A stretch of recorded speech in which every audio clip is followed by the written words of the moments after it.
की तरह सविता की तीनों नंदे अपनी बात पर अड़ी रहीं। करिश्मा, रेशमा और मनीषा 3 बहनें हैं। उनका एक भाई भी है, मयंक।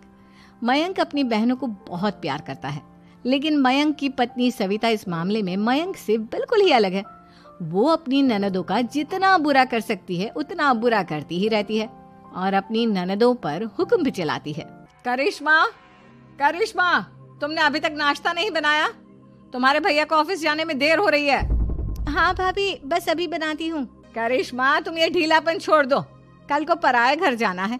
वहाँ अगर तुम इस तरह से काम करोगी तो लोग क्या कहेंगे कि माँ ने और भाभी ने कुछ सिखाया नहीं। और तुम्हारी दोनों बहनें कहाँ हैं? अब रेशमा मार्केट गई है और मनीषा सो रही है। क्या? सुबह के 8 बज रहे हैं और ये महारानी है। माँ जी देख रही हो अपनी बेटियों के तौर तरीके? क्या हुआ बहू, सुबह सुबह क्या कर दिया मेरी बेटियों ने? अरे एक तो अभी अभी उठकर किचन में गई है, दूसरी सुबह सुबह बाहर चली गई और तीसरी अभी तक सो रही है। क्या करूं मैं इन तीनों का, मैं तो परेशान हो गई हूँ। जा जाकर उठा उसे और रेशमा से मैं बात करती हूँ।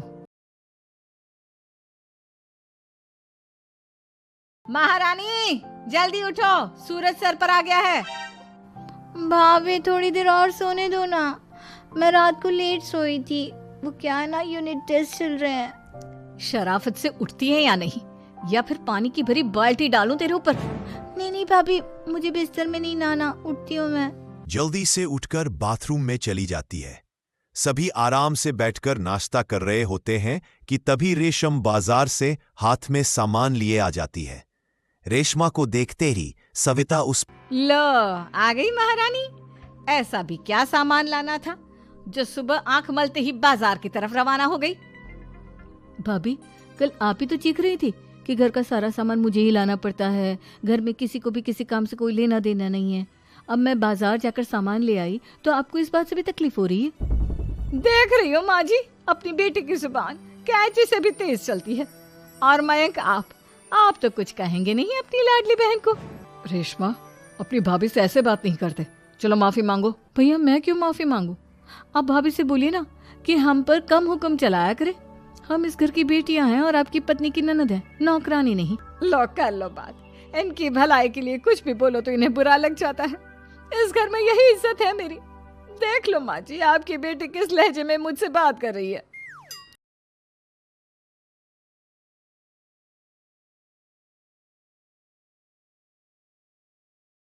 रेशमा, तुम्हें भाभी से माफी मांग लेनी चाहिए थी ना। लेकिन दीदी मैंने कुछ किया ही नहीं, तो मैं माफी क्यों मांगू? हाँ का रेशमा दीदी, रेशमा दीदी जैसे ही घर में आई भाभी ही उन पर चिल्ला रही थी। हाँ मैं मानती हूँ कि गलती भाभी की थी। मैं तो इसलिए बोल रही हूँ कि भाभी ने माँ को तो पूरी तरह अपने वश में कर लिया है। वो हमारी बात सुनती ही नहीं। मयंक भैया हमारे लिए हमेशा खड़े रहते हैं, इसलिए उनकी बात का मान तो तुम्हें रखना चाहिए था ना। कोई फायदा नहीं दीदी, कुछ दिनों की बात और है, भाभी उन्हें भी हमारे खिलाफ भड़का देंगी। फिर वो भी माँ की तरह हमारी किसी बात का विश्वास नहीं करेंगे। इसी तरह सविता अपनी तीनों ननदों को किसी न किसी बात पर परेशान करती रहती थी। एक दिन मयंक अपनी तीनों बहनों के लिए गिफ्ट लाया। करिश्मा, ये तुम्हारे लिए हार का सेट। रेशमा, तुम्हारे लिए सुंदर सी ड्रेस। और मनीषा, तुम्हें किताबें पसंद है ना, तुम्हारे लिए किताबें लाया हूँ। थैंक यू भैया। थैंक यू भैया। थैंक यू भैया। करिश्मा, तुम्हारा नेकलेस कितना सुंदर है, ये भैया कहाँ से ले आए होंगे? मैंने भैया को 3 दिन पहले फोन पर ये डिजाइन दिखाया था और आज भैया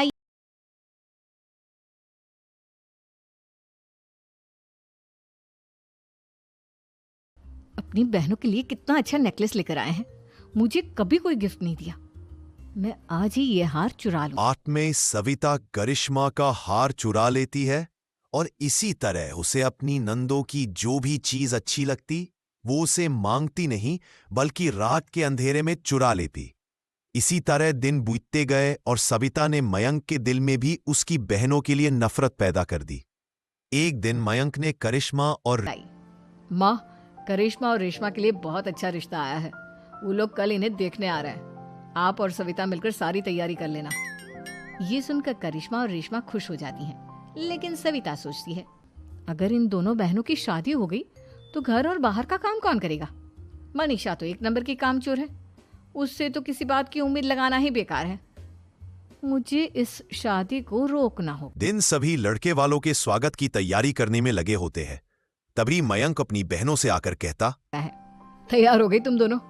देखो दोनों लड़के बहुत अच्छे हैं, मैं कोई कसर नहीं छोड़ना चाहता, इसलिए तुम उनके सामने अच्छे से बिहेव करना और अपनी भाभी से लड़ने मत लग जाना। करिश्मा, तुम वो नेकलेस पहन लो ना जो मैं तुम्हारे लिए लाया था। भैया मैं बहुत देर से वो नेकलेस ढूंढ रही हूँ, लेकिन मुझे मिल ही नहीं रहा। क्या तुमने नेकलेस खो दिया? तुम्हें पता भी है वो कितना महंगा था? तुम कोई काम ढंग से नहीं कर सकती। मयंक गुस्से में वहां से चला जाता है। थोड़ी देर बाद लड़के वाले भी आ जाते हैं। वो दोनों बहनों को पसंद कर लेते हैं और रिश्ता पक्का हो जाता है। लेकिन सविता के दिमाग में तो कुछ और ही खिचड़ी पक रही थी। वो पंडित जी के पास करिश्मा की कुंडली लेकर जाती है और उन्हें पैसे देकर करिश्मा की कुंडली बदलवा देती है।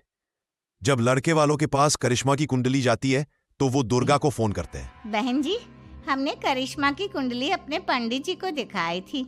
आपकी बेटी की कुंडली नहीं बल्कि दोषों का पिटारा है। देखिए, मैं और मेरे पति इन सब बातों में बहुत विश्वास करते हैं, इसलिए हम आपकी बेटी से अपने बेटे की शादी नहीं कर। इस तरह करिश्मा का रिश्ता टूट जाता है और सभी घर वालों को बहुत दुख होता है। अब कविता सोचती है, चलो करिश्मा का तो रिश्ता टूट गया, अब रेशमा का भी रिश्ता तोड़ना है। क्या करूं? आवाज बदलकर किसी अननोन नंबर से रेशमा के होने वाले ससुराल में फोन करती है। हेलो, मैं कौन हूं कौन नहीं ये आपके लिए जानना जरूरी नहीं, बस इतना सुन लो कि रेशमा का 2 साल से किसी के साथ अफेयर चल रहा है। फोन बंद करने की ध्वनि।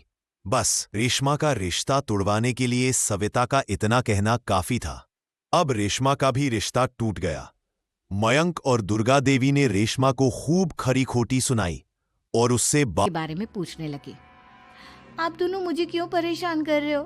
अरे कोई लड़का होगा मेरी लाइफ में तो मैं बताऊंगी ना, जब कोई है ही नहीं तो कहाँ से लाऊं मैं कोई लड़का? तो तेरे होने वाले ससुराल वालों को फोन किसने किया था? माँ मैं नहीं जानती किसने फोन किया था, मैं सच कह रही हूँ। मैं तो पहले ही कह रही थी इसकी लगाम खींच कर रखो, लेकिन मेरी सुनता ही कौन है। आप चुप रहिए भाभी, ये सब आपका ही। विश्वास हो जाता है कि ये सब उनकी भाभी ही कर रही है। तीनों बहनें अपनी भाभी को सबक सिखाने के लिए एक वकील कर लेती है और घर में हिस्सा मांगती है।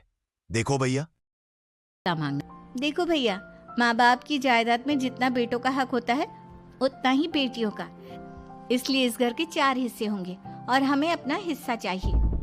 मैंने तुम्हारे लिए क्या क्या नहीं किया और तुम इस घर में हिस्सा मांग रही हो? भैया, आप और माँ हम बहनों की कोई बात नहीं सुनते हो और भाभी हमारी शादी नहीं होने देगी क्योंकि उन्हें लगता है कि आप हमारी शादी में ज्यादा पैसा लगाओगे और उन्हें हम जैसी फ्री की नौकरानी कहाँ मिलेगी। तो हम भाभी के साथ तो रह नहीं सकते, हम बहनों को अपना हिस्सा चाहिए। अरे तुम्हें शर्म आनी चाहिए अपनी भाभी पर ऐसा इल्जाम लगाते हुए।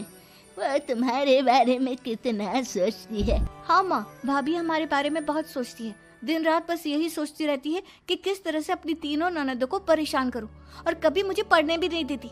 दोनों बहनों का रिश्ता भी तो इन्होंने ही तोड़वाया है और रात में हमारे कमरे में आकर हमारी चीजें भी चुराती हैं। की तरह सविता की तीनों नंदे अपनी बात पर अड़ी रहीं। अब कोर्ट में तारीख भी शुरू हो गई। जब सविता को लगा कि उसकी तीनों नंदे इतनी आसानी से नहीं मानने वाली, तो उसने अपने पति और सास को सारी सच्चाई बता दी और अपनी तीनों नंदे से माफी मांगी। मयंक और दुर्गा को भी अपनी गलती का एहसास हो गया। अब सविता खुद करिश्मा और रेशमा के लिए अच्छा रिश्ता ढूंढती है और उनकी शादी करवा दी है।